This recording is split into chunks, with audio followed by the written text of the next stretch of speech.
40% might not sound like a lot, but it actually is. And for those of you that are still with me, I'm Lycan from Green Lycan Reviews, and today we're going to be talking about Helldivers 2 and some of the issues that are going on with it at the moment. Now, as of today, the latest news is that more than 177 countries have lost access to Helldivers 2 because PlayStation have decided that you have to have a PSN account in order to play it. For these 177 countries or territories that are not able to get a PSN account, this means that they can't play the game at all. And on top of that, because obviously this game's been out for a while, everyone that has bought the game and has played the game can't necessarily get a refund for it either.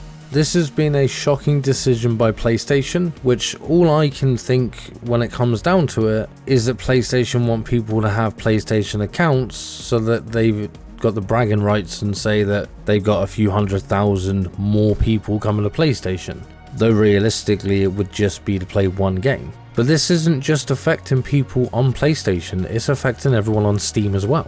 What this means is that if you're watching this video and you have got Helldivers 2 and you're in a country where you cannot get a PSN account, then you might want to kind of consider getting onto Steam and getting a refund as quick as you can if you're able to. This is a massive step back for PlayStation because Helldivers 2 is by far the best multiplayer game they've ever had released. And because of this change, they've lost hundreds and thousands of players. And as of the 5th of May 2024, when I'm recording this right now, which is currently 8:54 PM, there are currently 230,573 reviews that are overwhelmingly negative on Helldivers 2. This has gone from number 1 in games sold on Steam to be essentially like the biggest flop this year. And it's even gone as far as Arrowhead Game Studios having one of their people in the Discord server ask people to go online and review bomb this game.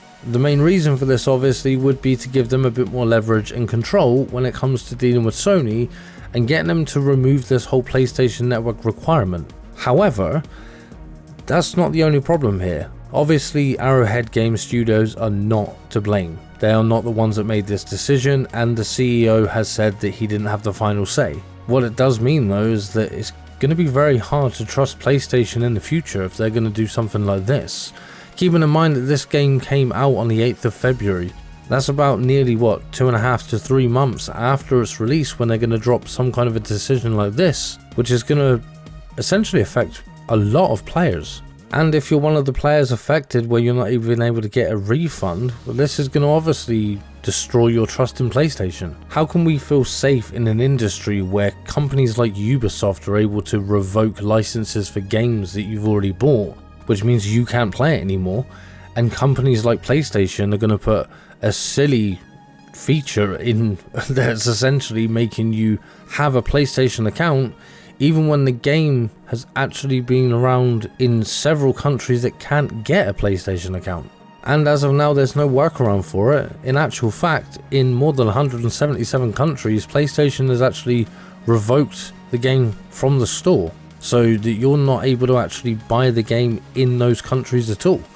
This means that if you bought on Steam, you don't have access to it because they've just revoked it. And this is a problem with the volatility in the industry today with online digital licenses. It's one of the reasons why it's very hard to trust online companies with your information and your data, but also just the fact that you don't actually ever own anything you buy.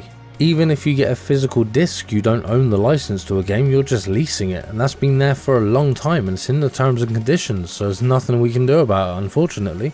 But the biggest thing here is that PlayStation has single-handedly managed to pretty much destroy the best multiplayer game they've ever released, and about 3 months after its release, which not only makes this a short-lived success, but also makes it one of the biggest flops in PlayStation's history when it comes to multiplayer games. And I think the biggest problem here is whether you're a PlayStation fan or an Xbox fan or whatever, I think it's safe to say that this sort of thing would never have happened if it released on Xbox or even just on Steam. It's because it's a Sony Studio game that this has happened. I am also on the road to 10,000 subscribers, so please hit that subscribe button and hit the like button. And it's likely because of the whole console wars thing that's going on, which don't exist by the way, and if you haven't seen that video, check up there on that little card up there, because you know, that's a video that I did. But it's these console wars that don't actually exist, which are causing companies like PlayStation to do things like this just so they can get ahead statistically.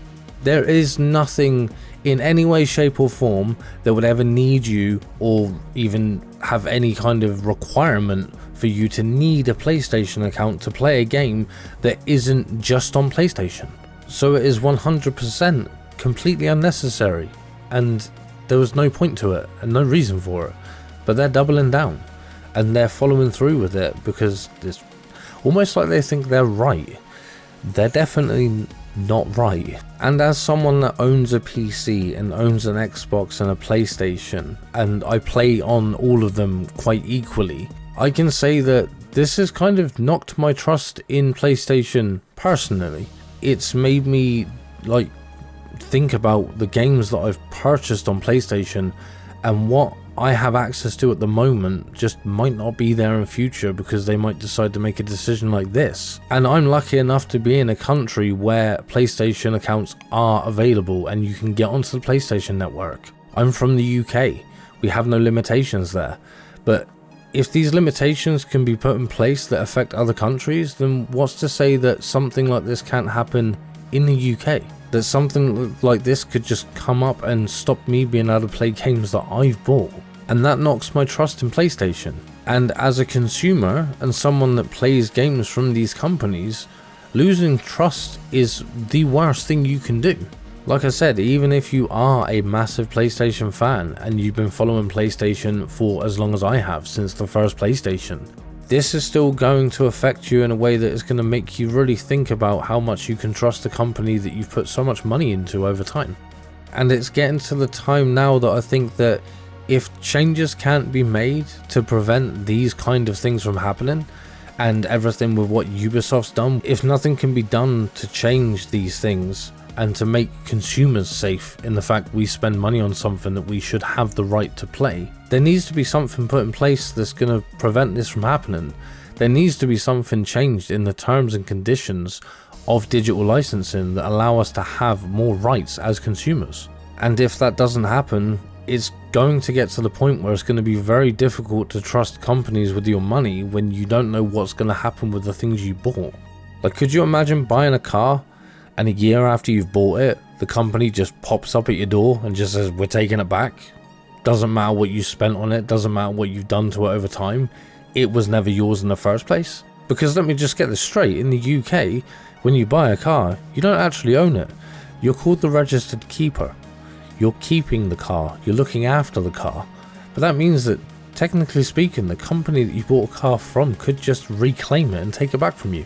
And if this is the kind of climate that we're living in today, then how are people going to trust big businesses? And I'm rambling on, so give me your opinion, what you think, with this whole Helldivers situation. Let me know what you think about, or if you've even been affected by it. And if you have been affected by it, let me know if you've actually got a refund, because that's something that's very important. And before you leave the video, because you think it's going to end because it sounds like I'm doing an outro, thank you for watching my video. I've been Lycan from Green Lycan Reviews, and I'll see you in the next one.